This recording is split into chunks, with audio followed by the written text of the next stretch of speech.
Last-minute bombshell at Everton. Everton could secure their own version of Bruno Guimaraes as a £35 million transfer update emerges ahead of January. Meanwhile, former Everton director Kevin Thelwell has been dismissed by Rangers after only 4 months in the role, and David Moyes may be able to bring in a Carlos Tevez 2.0 as Everton prepare a major bid for an exciting young talent. All this and more you can check out now with the top Everton news, so make sure to like the video and check your subscription so you don't miss any updates about the Toffees. Alright Everton fan, Everton could be lining up a January signing who brings the same kind of impact to us that Bruno Guimaraes has brought to Newcastle, and that's exactly the kind of boost we need heading into the second half of the season, with the international break over. But there's plenty going on behind the scenes when it comes to transfers. We've already been linked with Gabriel Jesus and Joshua Zirkzee, showing that the club is clearly aiming big. While a striker is definitely a priority, Everton might also look to strengthen midfield, and one name that keeps popping up is Gallagher. We've been linked before, and the rumours are kicking back into life as the January window gets closer. He's struggled for regular minutes in La Liga under Diego Simeone, so a move could suit all parties. Sky Sports reported on the 24th of November that several Premier League clubs will be lining up for him in January. Atletico Madrid won't be interested in a loan, so it could take something around the £35 million they paid for him in 2024. If Everton decide to step in, there's a real chance he could become our own version of Guimaraes, that has been one of the standout midfielders in England since joining Newcastle. This season alone, he's already been involved in 5 league goals, created 16 chances, and won 65 duels per 90 minutes.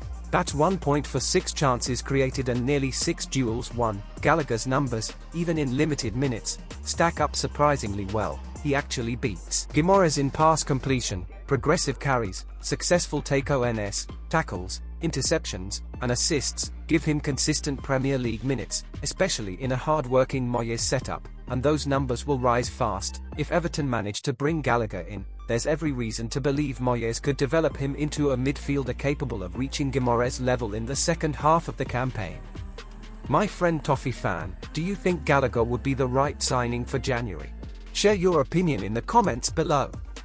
So Toffee, former Everton sporting director Kevin Thelwell didn't exactly enjoy the smoothest start to life after leaving Goodison, and things have already taken a dramatic turn. After joining Rangers in the summer, he's now been sacked just 4 months into the job, a pretty brutal ending to what was supposed to be a fresh chapter for him. Thelwell spent 3 years at Everton, helping guide the club through some of the toughest moments in recent history, especially during those tense relegation battles. But now, after kicking off his new role in July, he's back on the market. Rangers announced on Monday that they've let both Thelwell and CEO Patrick Stewart go, saying they want people who are more aligned with their long-term vision. It's been a rough period for Rangers on the pitch, and Thelwell's decisions have been heavily criticised. He led the charge to appoint Russell Martin as manager in the summer, a move that completely backfired. The club crashed out of the Champions League and fell more than 10 points behind Hearts and Celtic in the league. Martin lasted just 123 days, the shortest managerial stint in Rangers history.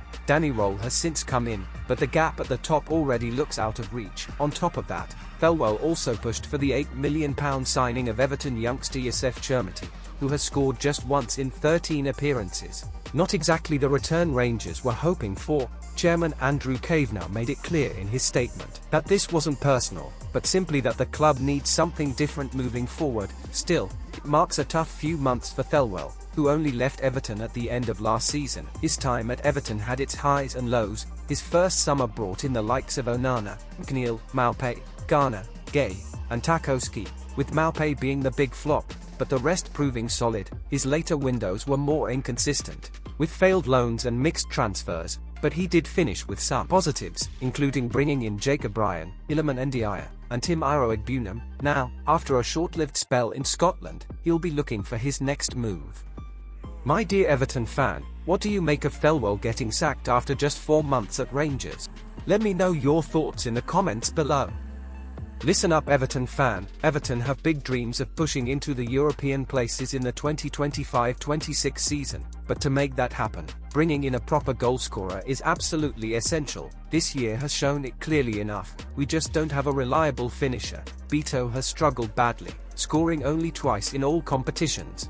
And Thierno Barry still hasn't found the net since arriving from Villarreal in the summer. The club have been linked with Al Ahly striker Ivan Toney, but his enormous wages make that move pretty unrealistic. That's why David Moyes is now turning his attention to a younger, hungrier striker who's already making a name for himself in one of Europe's top leagues. Reports on Sunday revealed that Everton are preparing a bid of more than £31 million for Santiago Castro from Bologna. The 21-year-old Argentine has been on fire, and fans might remember he scored the winning goal in the Coppa Italia final last May, ending Bologna's 51-year wait for a trophy. Since then, he's stepped up his game even more. Compared to Beto, who looks set to leave Everton in January, Castro would almost certainly be tempted by a Premier League move, especially after watching former teammate Joshua Zirkzee earn a big transfer to Manchester United. And Bologna boss Vincenzo Italiano couldn't have spoken more highly of the striker earlier in the year. He's only just turned 20,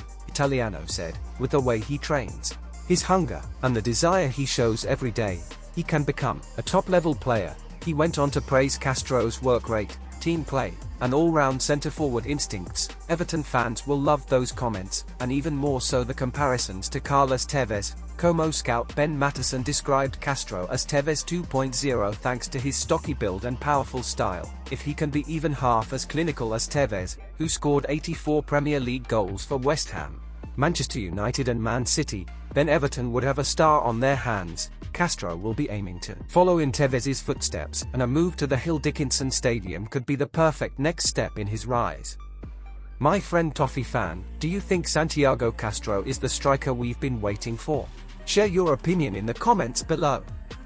Hey Toffee, Everton spent the whole summer trying to sort out the right-back situation, but in the end, Jackson Thatcher-Thua slipped away and signed for Wolves instead. Meanwhile, Seamus Coleman is still doing a job for Ireland, but let's be honest, his minutes for Everton have dropped massively. He hasn't started a single Premier League game this season, and the right side of our defence still feels like a patchwork job. Jacob Ryan is naturally a centre-back, James Garner clearly prefers midfield, and Nathan Patterson really needs to move somewhere he can play every week. Everton tried hard to get a proper right-back in before the deadline, but nothing came off. Kenny Teat was basically done. Then he suddenly changed his mind and stayed at Fulham. We also pushed late for Thatcher-Thua, but Wolves snapped him up for £10 million. Since then, the 24-year-old has made 11 Premier League appearances. But Wolves fans are already losing patience. The team is stuck at the bottom of the table, and Thatcher-Thua hasn't exactly helped his case. After their defeat to Crystal Palace at the weekend, Wolves supporters took to social media to slate him. Some reckon he looks completely out of his depth in the Premier League. Others say he doesn't use his pace at all and never drives forward. One fan said he's one of the worst right-backs they've seen at the club, complaining he never makes overlapping runs and looks scared to take on his man. Another fan even said they'd rather see an academy lad start instead.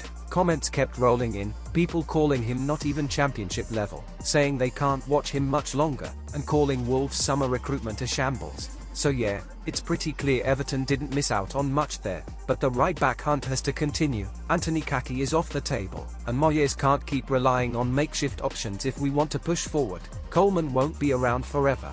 His successor is out there somewhere, and Everton need to find him fast. My dear Everton fan, should Moyes stick with Patterson and O'Brien for now, or is it time to bring in a new right-back? Let me know your thoughts in the comments below. This is the Toffees News fan channel, and I'll stop here. If you liked it, don't forget to leave a like and subscribe to the channel. A big hug and see you in the next video.